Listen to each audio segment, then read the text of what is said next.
If you're thinking about sticking that ham in the oven this Easter season, you are missing out on this. This twice smoked ham with a cherry dry rub and a glaze might be the best thing you put on your Easter dinner table this season. Today, I'm going to show you how to take a simple store-bought ham, throw it on the smoker, hit it with a sweet Dr. Pepper glaze that will caramelize perfectly. We're talking crispy edges, a deep smoky flavor, and a glaze that hits both sweet and savory notes. And the best part, it is super easy. So let's do it.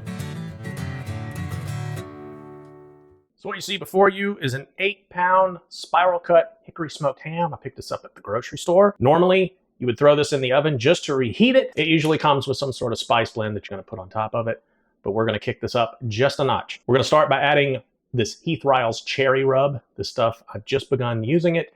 It's really good. Not a lot of heat to it, but oh so tasty. This is already spiral cut. You can do this on a non-spiral cut ham as well. Completely up to you. All seasoned up, ready to go on the smoker. Got it on this elevated rack. This is going to help with cleanup. Once I start using the glaze on it, it's going to get everywhere. So let's head out to the cooker. Got the pit running about 250 degrees. As we've already talked about, this ham is already smoked. All we're doing is reheating it. Instead of reheating it in the oven, we're just adding a little extra smoke flavor to it. Going to take it up to about 160 degrees, and then we're going to pull it. But once we hit about 140, we're going to start glazing it with our Dr. Pepper glaze. There we go. Going to close it down and let it continue to run. Let me show you how I make my Dr. Pepper ham glaze. First up, going in with 3/4 of a cup of brown sugar.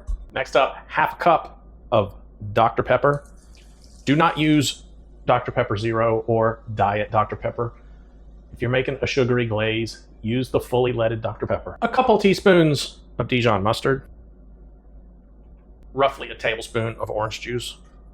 And just to reinforce the flavor we already have going on the ham, we're going to add a little bit of our cherry rub into it. And last but not least, a couple tablespoons of butter. I'm going to throw this on the stovetop, let everything melt, get nice and work together, and then we'll be ready to start glazing a ham. We're right at 135, 140 degrees, so I'm going to go ahead and start the glazing process.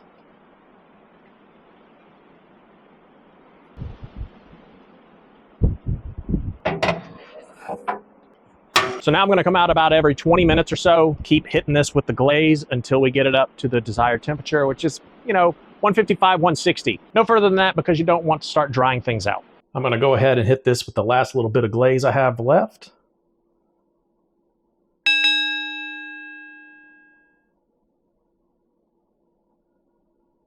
I went ahead and pulled this at about 157 degrees and let it carry up just a little bit. It smells amazing. So I'm going to go ahead and cut some of this off. There we go. Ooh, that's hot. Here we are. Let's get a taste. First thing that hits you, definitely that ham taste, obviously. Then the smoke kind of kicks in, and then the sweetness kind of comes in after that. Ooh, that's really, really good. This is one of the easiest things you will ever do in the smoking and barbecue world. It's already smoked. All you're doing is reheating it and then adding a little bit of extra goodness onto it. Man, definitely getting some saltiness. That's probably from the ham itself because the rub I was using didn't have an overwhelming amount of salt in it. But it's sweet, it's smoky. It's really, really, really good. So if you're looking to impress your friends and family this Easter, consider doing the twice smoked ham. It is fantastic. I hope you found this video helpful. If you did, consider giving me a like, a subscribe, or drop me a comment. I would greatly appreciate it. Every time you do that, it helps to push me out to a few more people.